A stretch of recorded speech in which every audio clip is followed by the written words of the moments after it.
Assalamualaikum warahmatullahi wabarakatuh. Baiklah Bapak Ibu, kita lanjutkan lagi membahas soal seleksi akademik PPG PGSD tahun 2023.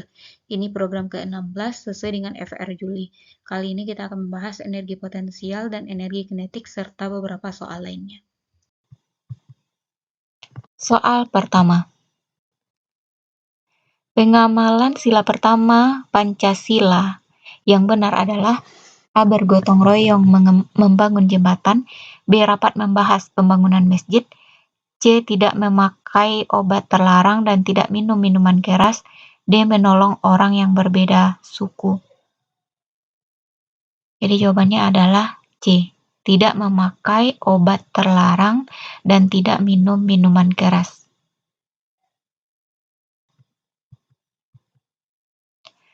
Jadi ini adalah rekapan contoh pengamalan sila pertama Pancasila. Yang pertama, tidak minum minuman keras. 2. Tidak memakai narkoba dan obat-obatan terlarang. 3. Melaksanakan ibadah yaitu salat, puasa, dan zakat. 4. Tidak ribut saat pemeluk agama lain melaksanakan ibadah. 5. Senantiasa berteman dengan pemeluk agama lain. 6. Merayakan hari besar agama bersama anggota keluarga. 7. Mengembangkan toleransi agama sejak dini. 8. Beribadah tepat waktu. 9. Hidup rukun dengan pemeluk agama lain.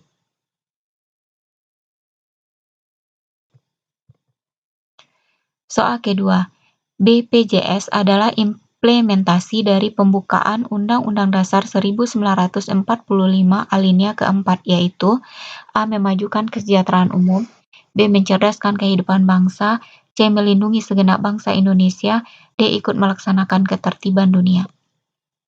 Jawabannya yang paling tepat itu adalah memajukan kesejahteraan umum.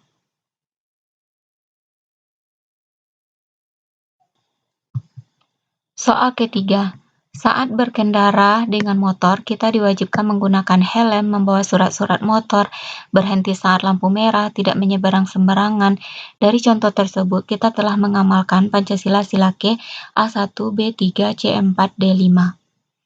Jadi ini yang paling tepat itu adalah pengamalan sila kelima. Sikap menghormati hak orang lain. Jika kita mematuhi aturan lalu lintas, maka pengguna jalan lainnya juga akan merasa aman.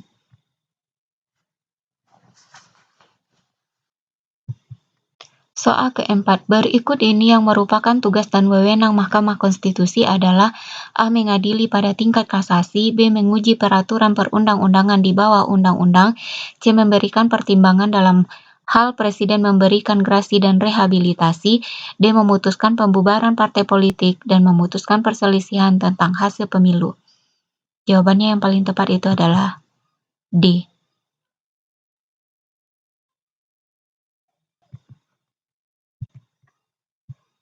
Soal kelima, melambangkan kebutuhan dasar setiap manusia yaitu pangan dan sandang adalah makna dari lambang sila kelima Pancasila, yaitu A. Kepala banteng, B. Rantai, C. Pohon beringin, D. Padi dan kapas.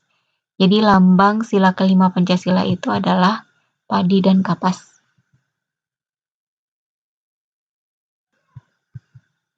Soal keenam, berikut ini yang termasuk gaya tak sentuh adalah A. Gaya otot dan gaya gesek, B. Gaya magnet dan gaya gravitasi bumi, C. Gaya pegas dan gaya mesin, D. Gaya magnet dan gaya pegas. Jadi yang termasuk gaya tak sentuh itu adalah gaya magnet dan gaya gravitasi bumi.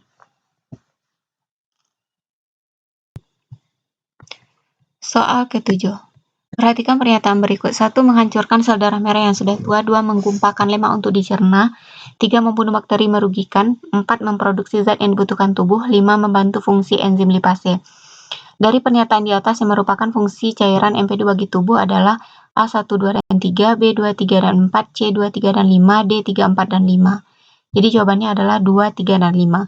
Menggumpalkan lemak untuk dicerna, kemudian membunuh bakteri yang merugikan, kemudian membantu fungsi enzim lipase. Soal ke-8.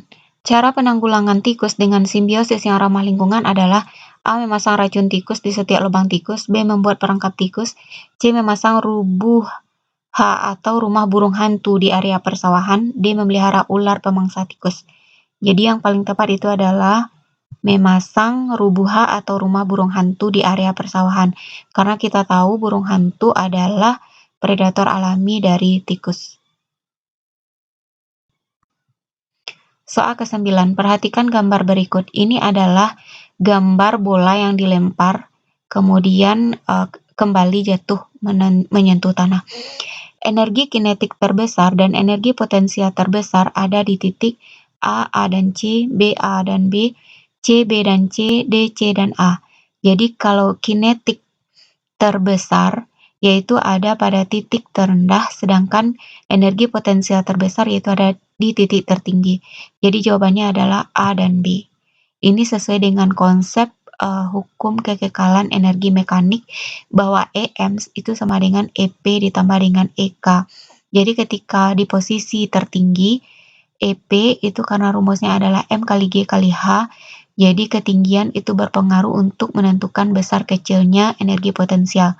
Maka di posisi tertinggi itu energi potensialnya maksimum dan energi kinetiknya itu adalah minimum.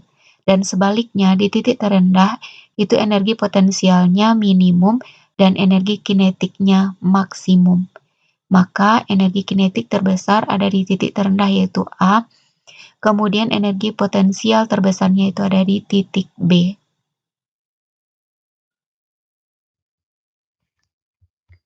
Soal ke-9. Perhatikan gambar berikut. Sebuah benda diluncurkan dari titik P menuju T. Benda yang memiliki energi kinetik terbesar adalah, jadi ini konsepnya adalah, energi kinetik itu maksimal atau paling besar yaitu di tempat yang paling rendah, dan energi potensial itu akan maksimal di tempat yang paling tinggi, karena EP rumusnya adalah M kali G kali H, atau dipengaruhi oleh ketinggian. Jadi kalau di sini energi kinetik yang paling besar itu di titik paling rendah yaitu di R. Jawabannya adalah C. Soal ke-10. Balok A bermasa 3 kg didorong dengan gaya tertentu sehingga balok bergerak dengan kecepatan 2 meter per sekon kuadrat. Jika balok B bermasa 5 kg bergerak dengan percepatan 3 meter per sekon kuadrat.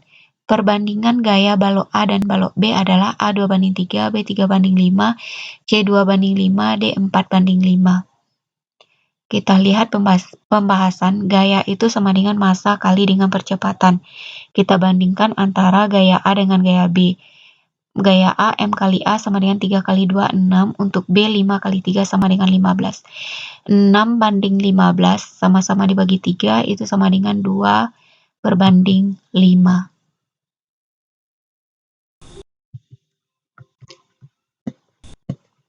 Soal selanjutnya, hasil dari 5 kali 6 ditambah 12 dibagi 2 adalah A36, B24, C12, D8. Jadi ini cukup mudah, kita harus mendahulukan kali dengan bagi, setelah itu baru tambah dengan kurang. 5 kali 6 yaitu 30, 12 dibagi 2 yaitu 6, maka 30 tambah 6 adalah 36. Soal ke-12, Randi mengendarai motor menempuh jarak 4.500 meter dalam waktu 1,5 jam. Kecepatan motor Randi adalah titik-titik kilometer per jam. A2, B3, C4, D5. Jadi untuk jarak atau S kita rubah dulu ke dalam bentuk kilometer. 4.500 kilometer sama dengan 4,5 kilometer. Kemudian T waktunya 1,5 jam. Kecepatan atau V sama dengan S per T, berarti 4,5 dibagi 1,5. Dapatlah 3 km per jam.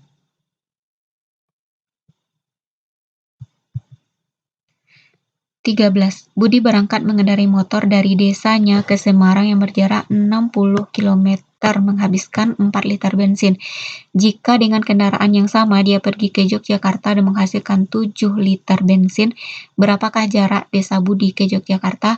A 80 km, B 100 km, C 105 km, D 108 km. Jadi ini adalah perbandingan senilai. Semakin banyak bensin yang dihabiskan, semakin jauh jarak yang bisa ditempuh. Berarti 60 per X. X itu adalah jarak dari Desa Budi ke Jogja, sama dengan 4/7. Maka kita kali silang, 60 kali 7 dibagi 4. 60 kali 7, 420 bagi 4, yaitu 105 km.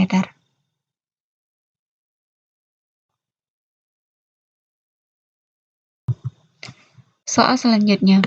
Budi berangkat mengendarai motor dari desanya ke Semarang dengan kecepatan 60 km per jam dan sampai di tujuan dalam waktu 5 jam. Jika Budi melaju dengan kecepatan 60 km per jam, maka waktu yang diperlukan untuk sampai ke tujuan adalah A 6 jam, B 7 jam, C 8 jam, D 9 jam.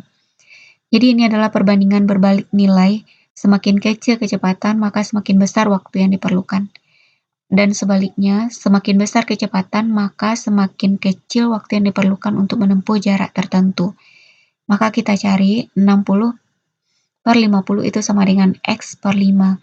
Kita kali silang, 60 kali 5 dibagi 50. Sama dengan 300 per 50. Dapatnya yaitu 6 jam.